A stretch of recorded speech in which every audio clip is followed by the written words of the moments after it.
Ruth dan Esther. Ketika raja melihat Esther sang ratu berdiri di pelataran, perkenalan raja kepadanya sehingga raja menggulurkan tongkat emas yang di tangannya ke arah Esther, lalu mendekatlah Esther dan menyentuh ujung tongkat itu. Ruth dan Esther adalah satu-satunya dua kitab dalam Alkitab yang tokoh utamanya adalah seorang wanita.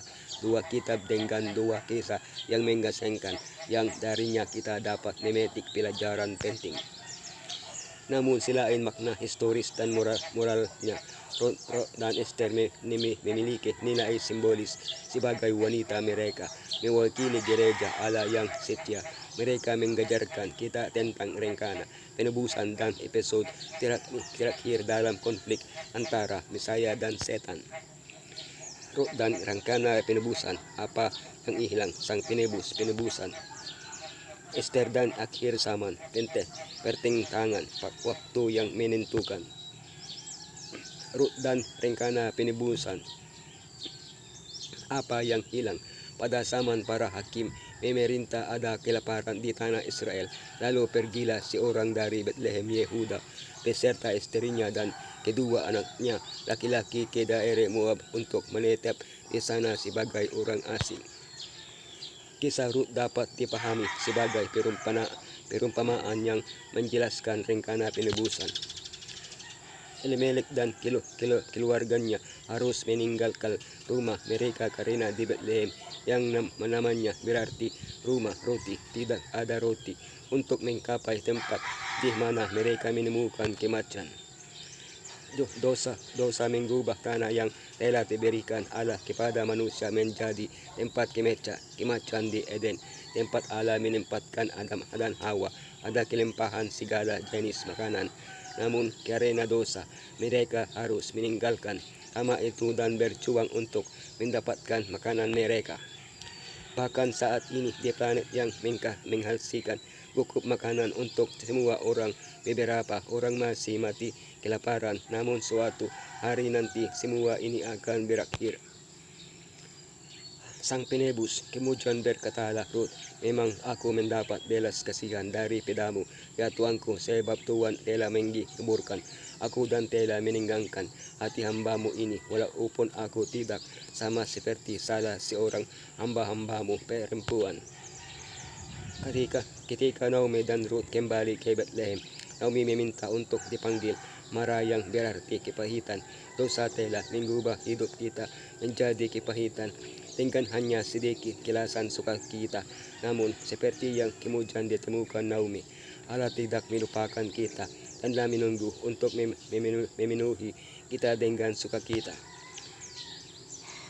Agar dapat bertahan hidup, Naomi harus menyerahkan sebagian hartanya. Di Israel ada cara untuk membantu dalam situasi ini. Seorang kerabat dapat membeli atau mengambil alih harta tersebut dan melestarikan nama keluarga dengan menikahi salah seorang janda. Tindakan ini disebut penebusan. Allah mengatur agar Ruth bertemu dengan penebusnya Boaz dalam cara Allah memperlakukan Ruth. Kita dapat melihat contoh yang jelas tentang bagaimana Yeshua memperlakukan kita. Penebusan.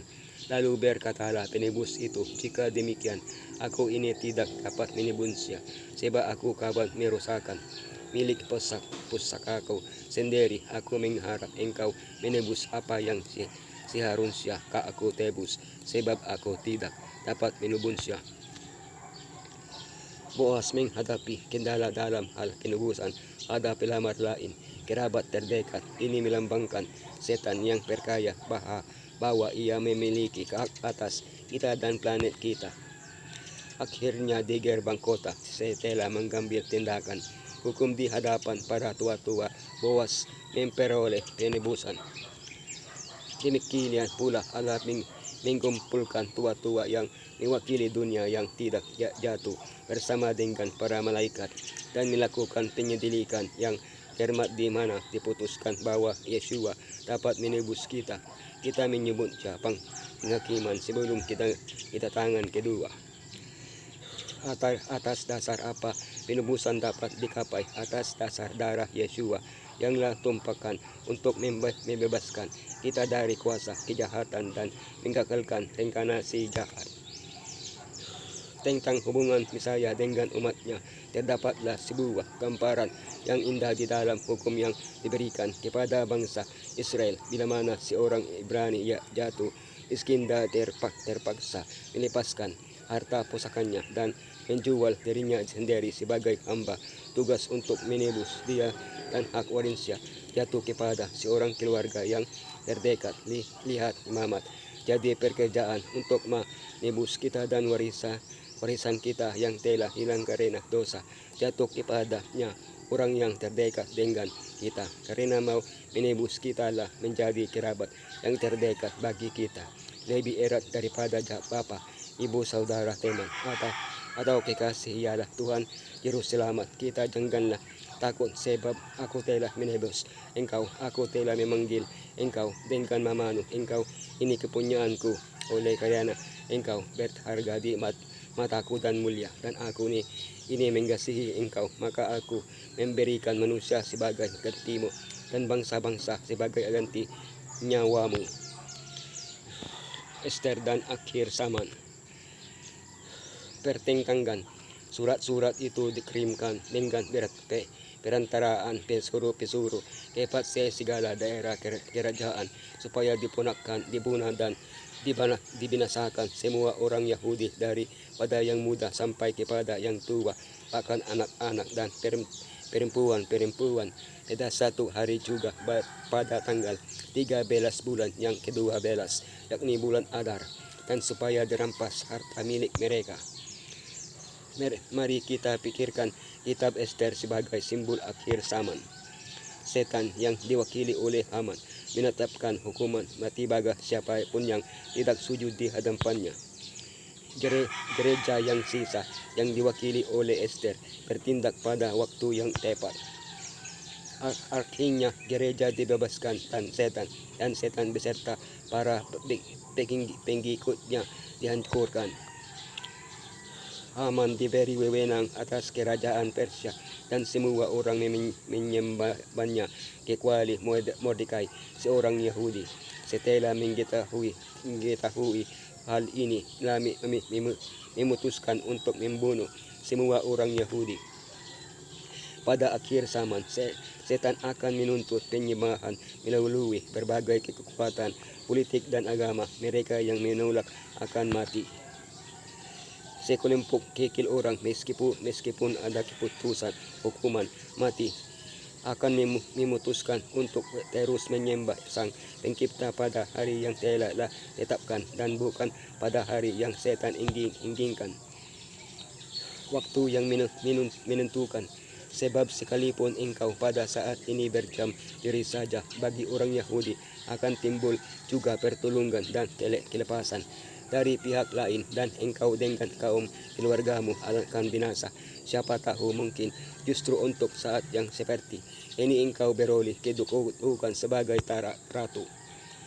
Ester adalah wanita yang ditempatkan Allah di tempat yang tepat pada waktu yang tepat. Meskipun awalnya ia takut, ia memutuskan untuk memenuhi misinya bahkan dengan mempertaruhkan nyawanya sendiri. Ketika penganiayaan terhadap gereja berakhir 1790, setan memfokuskan serangannya pada gereja yang sedang bangkit. Gereja yang tersisa ini, gereja Advent, meskipun tidak sempurna, dipanggil untuk memenuhi misi Allah pada saat yang menentukan untuk tetap setia pada perintah-perintah Allah ketika seluruh dunia menginjak-injaknya. Akhirnya orang-orang Yahudi dibebaskan dan merayakan pesta besar Purim. Purim kita akan menjadi pesta yang terus-menerus berlangsung, bukan hanya 2 hari tetapi selamanya. Sejarah terulang kembali, pikiran yang sama yang merencanakan melawan orang-orang beriman di masa lampau kini bekerja untuk menguasai gereja-gereja yang jatuh, sehingga melalui mereka ia dapat menggutuk dan membunuh semua orang yang tidak menyembah sabat berhala. Kita tidak harus berperang dengan manusia seperti yang mungkin terlihat. Kita berperang bukan melawan darah dan daging, tetapi melawan pemerintah, melawan penguasa, melawan penghulu. Dunia yang gelap ini, melawan peluru jahat di udara. Namun jika umat Allah menaruh kepercayaan mereka kepadanya dan dengan iman menggandalkan kuasanya, tipu daya setan akan dikalahkan pada zaman kita sama imannya seperti pada zaman Mordekai.